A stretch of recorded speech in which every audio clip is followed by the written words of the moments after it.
Welcome back to the further adventures of the monad. We started to discuss the formation and characteristics of the causal envelope. We realize that it is effectively the other half of the mental envelope. It gets called the causal envelope because it is located on the second rather than the first triad. And the perspective it affords a monad is radically different from that found in the mental envelope. In the mental envelope, if you have reached this stage of your development, you can witness an event and see it objectively. You are also able to construct elemental structures that represent your thought forms and send them out randomly or specifically towards a target in the mental world. If you have shifted your focus, having taken the I3 into the causal envelope, you do not just witness an event, you know all the steps that led up to this event. You know the cause of the event, hence its term causal. If the causal envelope is an extension of the mental envelope, how do you go about thinking using the elementary matter found here? This is another one of those major differences between the mental and the causal world. In the mental world, your thought processes are logical and sequential. Once you have reached the 4 compassionate stage of your evolution, your thinking may be universal and systemic, but it is still linear in its construction. In the causal world, your thinking is abstract. You could say you are defining the cause of your idea rather than just describing it. The elemental that is produced has been called a platonic solid. This structure is able to encapsulate not just one idea, but the complete story you want to convey, starting from the introduction all the way up to the conclusion. It is strange to imagine that a physical shape can somehow represent an entire concept. But then it is difficult at our present level of consciousness to visualize a causal idea. I have mentioned that through the process of intuition, complete ideas just seem to pop into our heads. This is the start of gaining access to causal ideas.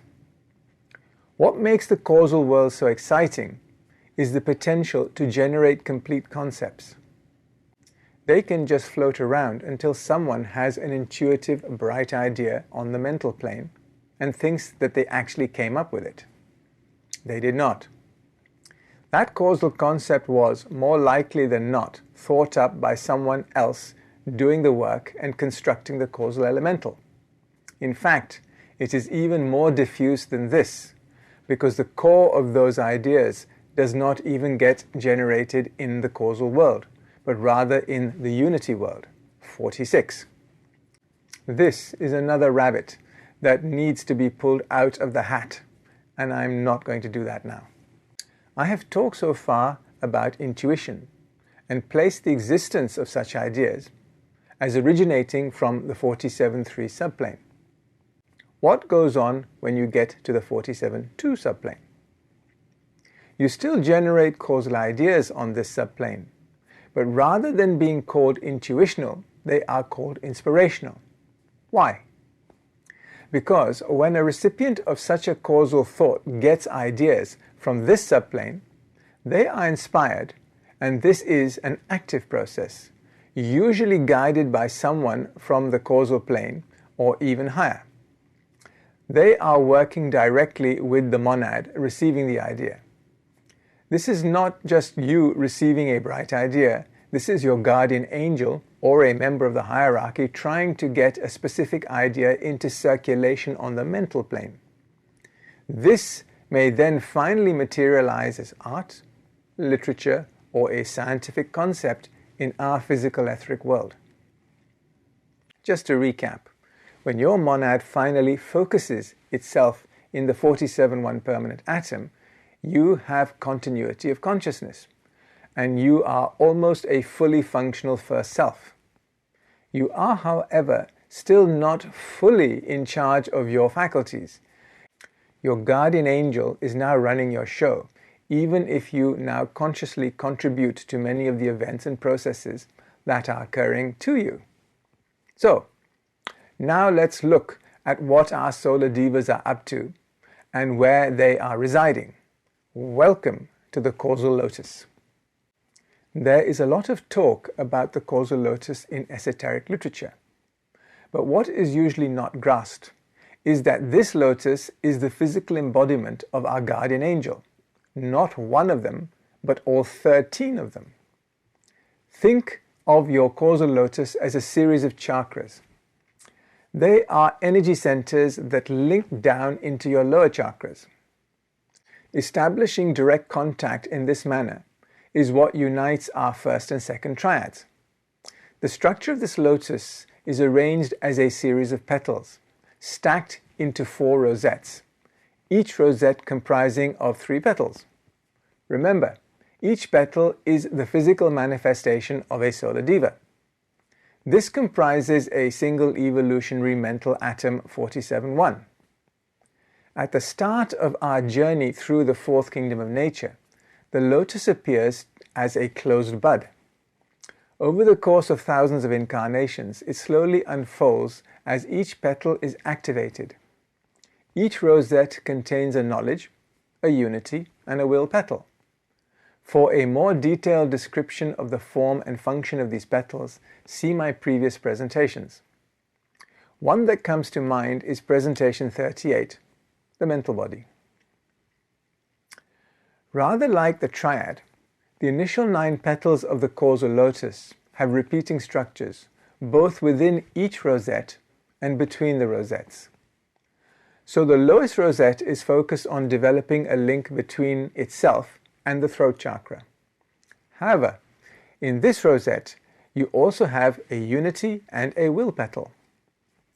On the next rosette, which focuses on developing the unity aspect within us, there are all 3 petals present again. This means that each petal has a primary as well as a secondary energy flowing through it. I have discussed these energies in the Adventures of the Monad series. The take-home from the structure and functioning of this lotus is that, as it unfolds, links are made.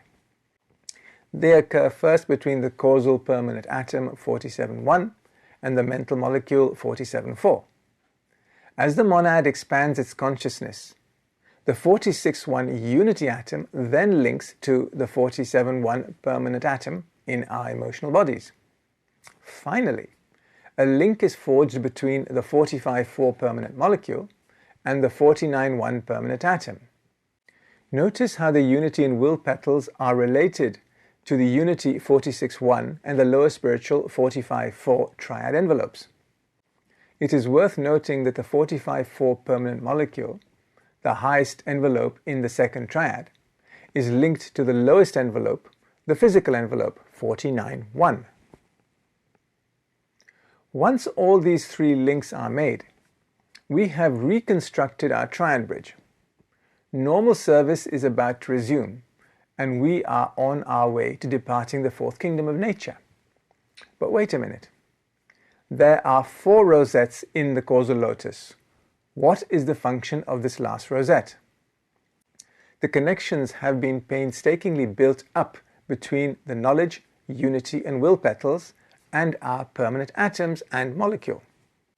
It is only when the monad moves its focus at the I3 into the 47-1 permanent atom that the 4th rosette begins to slowly open. The higher and lower causal bodies now merge. Rather than the 3 lower principal bodies, the mental, emotional and etheric, being surrounded by just 5% of our gained wisdom, we now have all our accomplishments with us at all times. Because we are now focused in our 47-1 permanent atom, all the lower planes of our envelope are objectively visible to us. We also no longer have a protective etheric web that separates our physical etheric brain from the activities of our higher envelopes. We replace the etheric web with one we construct and control ourselves.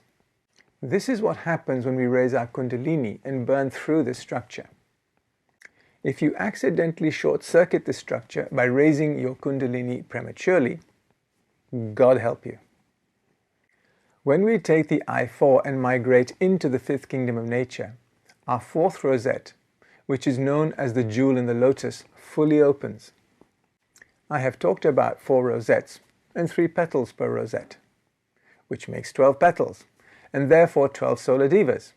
However, I mentioned 13 solar divas being linked to our causal lotus.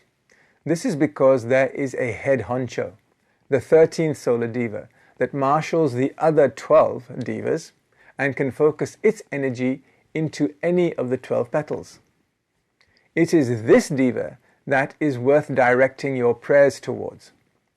It is this diva that is floating your boat and has the control of the rudder that is directing your ship of state, at least until you move into your unity atom 46.1. I reiterate that it is worth going back to my earlier presentations on all our envelopes and reading up or watching the presentations to get a more complete picture. That finishes my journey through the 6 envelopes that make up our first self. We have discussed the higher and lower causal envelopes, the mental, the emotional, and finally the etheric and physical. Talking about the first self, let's take a closer look at this structure. Oh, I'm out of time. Let's do it in the next presentation. Thank you.